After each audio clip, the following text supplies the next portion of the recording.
Auzubillahiminash-shaytanir-rajim. Bismillahir-rahmanir-rahim. I am Nazir Ahmad Najjar, lecturer Political Science, BHS Madhepura. With today's topic for class 12F. My topic is: what would you consider as the main difference between Mexico and India under one-party domination? Or how was one-party dominance of the India different from other examples of one-party dominance in the world? And the second part of my topic is: mention four factors responsible for the dominance of the Congress Party in the first three general elections. बच्चों, जैसे आप जानते हैं कि आज का हमारा जो टॉपिक है, हमें बताना है कि किस तरह से हम कंसिडर कर सकते हैं या क्या हम कंसिडर कर सकते हैं कि जो difference between Mexico and India under one party domination है, या हम यूँ बता सकते हैं किस तरह से वन पार्टी डोमिनेंस जो इंडिया की थी ये डिफरेंट है जो दूसरे एग्जाम्पल्स हैं हमारी पूरी दुनिया में, यानी इंडिया और दूसरे मुल्क की डोमिनेंस में क्या फ़र्क है। बच्चों, जैसे हम जानते हैं, यहाँ पे जब कॉन्स्टिट्यूशन का इनकार हुआ 1950 में, उसके बाद 1952 में पहला जनरल इलेक्शन हुआ, तो वहाँ से लेकर यानी 1952 में पहला जनरल इलेक्शन हुआ, उसके बाद 57 में, उसके बाद 62 में और 67 में, इन सारे इलेक्शंस में जो इंडियन नेशनल कांग्रेस थी उन्होंने कामयाबी हासिल की। कामयाबी ही नहीं बल्कि consecutive they become the dominant party. India, जैसे हम इंडिया में जानते हैं कि नेशनल कांग्रेस जो है ये डोमिनेट करते हैं इंडियन पॉलिटिक्स को आफ्टर 1967। इसके अलावा इंडिया के अलावा यहाँ पे बहुत सारी कंट्रीज़ हैं जहाँ पे वन पार्टी डोमिनेंस है, वहाँ पे मौजूद है। यहाँ पे बहुत सारी कंट्रीज़ हैं जहाँ पे डोमिनेंट सिस्टम है, वन पार्टी सिस्टम है। तो उनमें से चाइना भी आता है, इनमें क्यूबा भी आता है, नॉर्थ कोरिया और एक्स्ट्रा यानी दूसरे ममालिक भी आते हैं जहाँ पे वन पार्टी डोमिनेंस है। यहाँ पे सिर्फ एक ही पार्टी का बोलबाला है और इन सारे बाकी जिन ममालिक की हम जिक्र कर रहे हैं वहाँ पे डोमिनेंस एक ही पार्टी का है, बोलबाला एक ही का है, लेकिन वहाँ की कॉन्स्टिट्यूशन में लिखा है कि यहाँ पे सिर्फ एक ही पार्टी होगी। तो कॉन्स्टिट्यूशन के इस हिसाब से वहाँ पे डोमिनेंस वन पार्टी सिस्टम का है। कुछ साल पहले मेक्सिको में वन पार्टी सिस्टम का आगाज़ हुआ, जिस तरह से साउथ कोरिया में है या ताइवान में है। जैसे हम जानते हैं कि हिंदुस्तान जो है ये मल्टी पार्टी सिस्टम है, यहाँ पे एग्जिस्ट हुआ मल्टी पार्टी सिस्टम, यानी पे बहुत सारी पार्टियाँ जो हैं यहाँ पे एग्जिस्ट होती हैं। बहुत सारी पॉलिटिकल पार्टीज जो हैं ये कंटेस्ट इलेक्शंस करती हैं और ये इलेक्शंस जो होती हैं ये फ्री और फायर मैंस में होते हैं। कांग्रेस पार्टी जो है ये उसने मैनेज किया है तो win the election after election, यानी एक के बाद दूसरा इलेक्शन जीतने से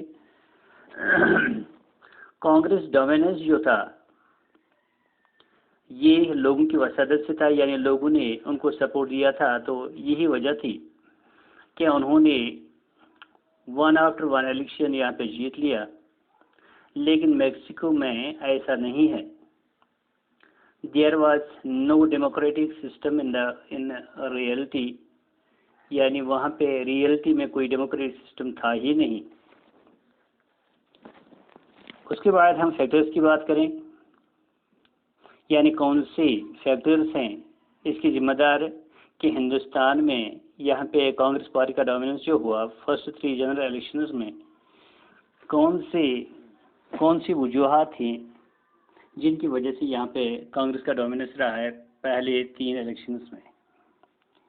इंडियन नेशनल कांग्रेस जो है उन्होंने डोमिनेट किया है फर्स्ट 3 जनरल इलेक्शंस में, जिनके लिए मंदर झील कुछ यहाँ पे कुछ नुकात है यहाँ पे जिनकी वजह से हम जान सकते हैं कि किस तरह से क्यों यहाँ पे इंडियन नेशनल कांग्रेस का डोमिनेंस हुआ। सबसे पहला पॉइंट जो है कि इंडियन नेशनल कांग्रेस जो है ये सबसे पुरानी पार्टी एशिया की मानी जाती है और ये इस्टेब्लिश हुई है 1885 में, यानी 1985 से उसका इनकार हुआ, 1885 में उसका इनकार हुआ, यानी ये यहाँ पे इस्टेब्लिश हुई है। एक तो ये है कि लोग जो थे या बाकी लीडर्स जो थे वो इसको सबसे पुरानी पार्टी मानते थे, इस तरह से वो इनमें बिलीव करते थे। यही वजह है कि उनको आगे जाने की फिर दोबारा उनको चांस दिया जाता था। दूसरा पॉइंट जो है वो है कि कांग्रेस पार्टी जो है उन्होंने बहुत ही अहम रोल अदा किया है फ्रीडम स्ट्रगल में, यानी जो यहाँ पे फ्रीडम स्ट्रगल थी बरतानिया से 250 साल के बाद हिंदुस्तान ने आज़ादी हासिल की, बहुत सारी कुर्बानियाँ दी है, given lot of sacrifices there, और यहाँ पे बहुत सारा खून बहा, बहुत सारे लोग जो थे जेलों में भर दिए गए, दे वर पुट बिहाइंड बार्स, यानी उनको हर तरह से सख्तियाँ और इज्जतें दी गई। ये चीज़ें बर्दाश्त करने के बाद लोग जो थे या मैसेज जो थे उन्होंने कहा कि ये वो पार्टी है जिन्होंने बहुत सख्तियाँ झेली हैं, लेट अस सपोर्ट हिम, चलो हम उनको सपोर्ट करें। फैक्ट ये है कि हिस्ट्री ऑफ नेशनल मूवमेंट जो है यही हिस्ट्री ऑफ कांग्रेस पार्टी है, यानी जितनी सारी नेशनल मूवमेंट कौमी तहरीक जितनी सारी थी इसी पे बुनियाद पड़ी है कांग्रेस पार्टी की। बहुत सारे लीडर्स और हजारों की तादाद में जो वर्कर्स थे कांग्रेस पार्टी के, वो बहुत ईयर्स तक यानी बहुत साल तक जेलों में सड़ते रहे। तीसरा पॉइंट जो है वो ये है कि कांग्रेस पार्टी जो इनका लीडर था, जो उनको आगे आगे चलाने वाला था, वो कोई मामूली शख्सियत नहीं थी। वो थे पंडित जवाहरलाल नेहरू, डॉक्टर राजेंद्र प्रसाद, आचार्य JB कृपालनिया, डॉक्टर पातिबी एटसेट्रा। ये बड़े बड़े लीडर्स जो थे उसको चलाने वाले थे। लोगों को पता थी कि इन सारे लीडर्स ने बहुत कुर्बानियाँ दी, उन्होंने बहुत सख्तियाँ झेलें, तो इनका साथ दें, तो इसलिए उनके पीछे पीछे चलते चलते यहाँ पे कांग्रेस का डोमिनेंस हुआ। यानी इतने सारे बड़े लीडर्स थे, लोगों ने ये सोचा कि हम उनका साथ आज नहीं देंगे तो कब देंगे, क्योंकि इन लीडर्स ने हमारे लिए बहुत कुछ सख्तियाँ जो हैं बर्दाश्त की। और फोर्थ पॉइंट जो है यहाँ पे कांग्रेस पार्टी जो थी was the only party having proper organization at the root। यही वो एक पार्टी थी जो एक ऑर्गेनाइज्ड पार्टी थी जिसके रूट्स, जिसकी यहाँ पे जड़ें मजबूत थी हर लेवल पे,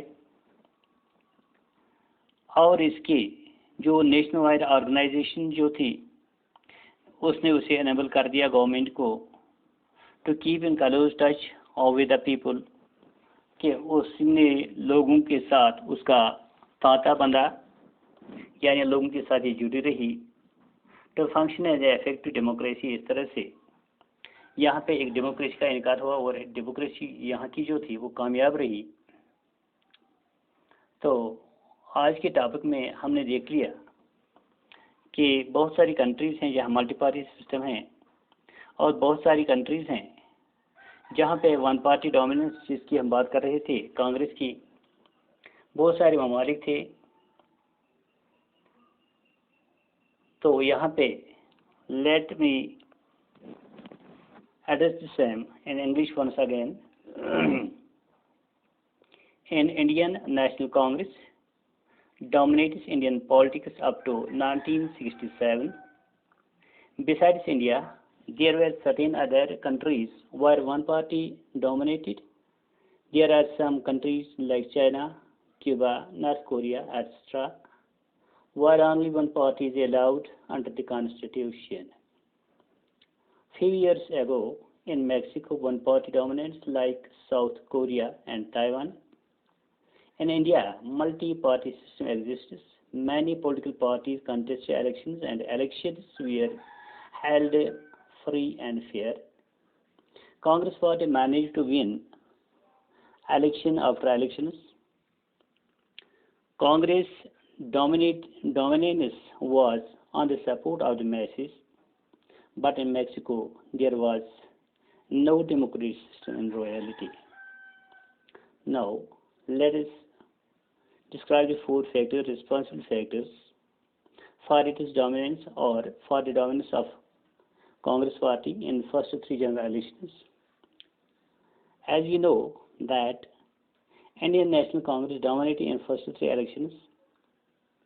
Following factors were mainly responsible for the dominance of Congress party. First one is Indian National Congress is the oldest party in Asia. Congress party was established in 1885. This was the first reason. The second one is Congress party played a very important role in freedom struggle. In fact, history of the national movement is the history of the Congress party. Many leaders and thousands of workers of the Congress party remained in jail few years. Third one is Congress party was led by great personalities like Pandit Jawaharlal Nehru, like Dr. Rajendra Prasad, Acharya J.B. Kripalani, and Dr. Pathavi. They were the great personalities of the Congress party, so the masses decided to support him, not go in against with him. Fourth and last one is Congress party was only the party having proper organization at its root level. It is nation-wide organization enables the government to keep in close touch with the people and to function as an effective democracy. Dear students, it is enough for today, and tomorrow I will present myself with another important topic for you. Hope the positive reactions.